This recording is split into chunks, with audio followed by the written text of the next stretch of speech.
పెట్టుబడిదారుడు ఆర్థిక లక్ష్యాలను సాధించడానికి ఎప్పుడూ అధిక రిస్క్ లేదా తక్కువ రిస్క్ కలిగి ఉండవలసిన అవసరం లేదు. అటువంటి సందర్భాల్లో పెట్టుబడిదారులు తమ పెట్టుబడి పోర్ట్ఫోలియోలో ఈక్విటీ రుణాల మధ్య బ్యాలెన్స్ను కొనసాగించుకోవచ్చు. అటువంటి సిచ్యువేషన్లో హైబ్రిడ్ ఫండ్స్ పెట్టుబడి పెట్టడానికి సరైన ఫండ్స్ కావచ్చు. కానీ వాటిలో కూడా పెట్టుబడి పెట్టే ముందు మీరు కొన్ని ముఖ్యమైన విషయాలు గుర్తుంచుకోవాలి. ఈ వీడియోలో మీకు అలాంటి 9 ముఖ్యమైన విషయాలను తెలియజేస్తాం. ముందుగా మనం హైబ్రిడ్ మ్యూచువల్ ఫండ్స్ అంటే ఏంటో అర్థం చేసుకోవాలి. హైబ్రిడ్ ఫండ్లు బ్యాలెన్స్డ్ పోర్ట్ఫోలియోని సృష్టించడం లక్ష్యంగా పెట్టుకున్నాయి. ఇది పెట్టుబడిదారులకు ఆదాయంతో పాటు క్రమంగా వృద్ధిని అందిస్తుంది. ఫండ్ మేనేజర్ పథకం పెట్టుబడి లక్ష్యాన్ని దృష్టిలో ఉంచుకుని పోర్ట్ఫోలియోని సృష్టిస్తాడు. ఈక్విటీ, డెట్ ఫండ్లలో వేర్వేరు భాగాల్లో పెట్టుబడి పెడతారు. ఇది కాకుండా ఫండ్ మేనేజర్ మార్కెట్ హెచ్చుతగ్గుల ఆధారంగా ఆస్తులను విక్రయిస్తారు లేదా కొనుగోలు చేస్తారు. ఇది పెట్టుబడిదారులకు ప్రయోజనం చేకూరుస్తుంది. హైబ్రిడ్ ఫండ్ పోర్ట్ఫోలియోలో రిస్క్ రివార్డ్ పోర్ట్ఫోలియోలోని ఈక్విటీ లేదా డెట్ భాగంపై ఆధారపడి ఉంటుంది. రెండవ ముఖ్యమైన విషయం ఏంటంటే హైబ్రిడ్ ఫండ్ల రకాలేంటి. ఈ హైబ్రిడ్ ఫండ్లలో 6 రకాలున్నాయి. వీటిలో conservative hybrid fund, balanced hybrid fund, dynamic asset allocation, multi asset allocation fund, arbitrage fund, equity savings fund ఉన్నాయి. కొన్ని హైబ్రిడ్ ఫండ్స్ అధిక ఈక్విటీ కేటాయింపు రేషియోని కలిగి ఉంటాయి.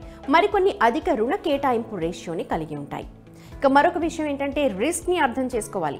హైబ్రిడ్ ఫండ్లలో ఎలాంటి రిస్క్ లేదు అని అనుకోవడం తప్పు. ఈక్విటీ మార్కెట్లో పెట్టుబడి పెట్టే అన్ని ఫండ్స్ కొంత నష్టాన్ని కలిగి ఉంటాయి. ప్యూర్ ఈక్విటీ ఫండ్ కంటే రిస్క్ తక్కువగా ఉన్నప్పటికీ ఇన్వెస్టర్లు విచక్షణతో వ్యవహరించాలి. ఎప్పటికప్పుడు పోర్ట్ఫోలియోని రీబ్యాలెన్స్ చేసుకోవాలి. ఇక 4వది హైబ్రిడ్ ఫండ్లలోని సెక్యూరిటీల పనితీరు దాని నికర ఆస్తి విలువ లేదా ఎన్ఏవిని ప్రభావితం చేస్తుంది. అందువల్ల మార్కెట్ హెచ్చుతగ్గుల కారణంగా ఎన్ఏవిలో చేంజెస్ ఉండొచ్చు. మార్కెట్ తిరోగమన సమయంలో అసెట్ మేనేజ్మెంట్ కంపెనీలు కూడా డివిడెండ్లను ప్రకటించకుండా ఉండొచ్చు. ఇక 5వది ఖర్చు రేషియో తనిఖీ చేయడం కూడా ముఖ్యం.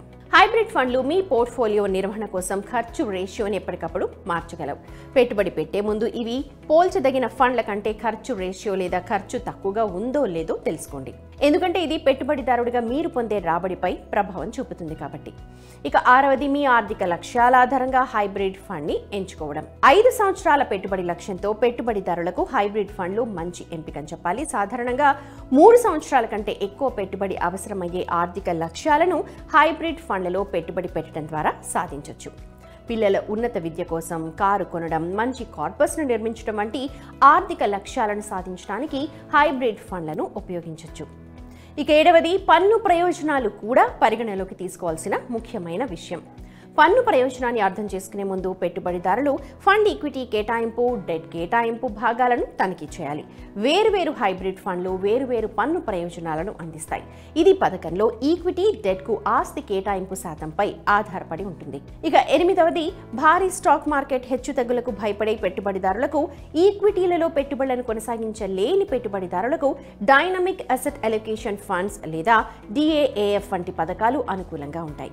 ఈ పథకాలు మార్కెట్ విలువల ఆధారంగా ఈక్విటీ, డెట్కు కేటాయింపుని పెంచుతాయి లేదా తగ్గిస్తాయి. మార్కెట్ను నిరంతరం పర్యవేక్షించడానికి ఇష్టపడని పెట్టుబడిదారులకు అనుకూలంగా ఉంటాయి. తమ పోర్ట్ఫోలియో కేటాయింపుని రీబ్యాలెన్సింగ్ చేసుకోవాలనుకునే పెట్టుబడిదారులకు ఈ పథకాలు చాలా అనుకూలమని చెప్పాలి. పెట్టుబడిదారుల కోసం డైనమిక్ అసెట్ అలొకేషన్ ఫండ్ దీన్ని చేస్తుంది. 9వది చివరిది హైబ్రిడ్ ఫండ్స్ లో ఏ పెట్టుబడిదారులు పెట్టుబడి పెట్టాలో తెలుసుకోవడం. పెట్టుబడిదారులు తమ ఆర్థిక లక్ష్యాలను సాధించడానికి చాలా దూకుడుగా లేదా చాలా సాంప్రదాయక పెట్టుబడి వ్యూహాన్ని అనుసరించాల్సిన అవసరం అయితే లేదు.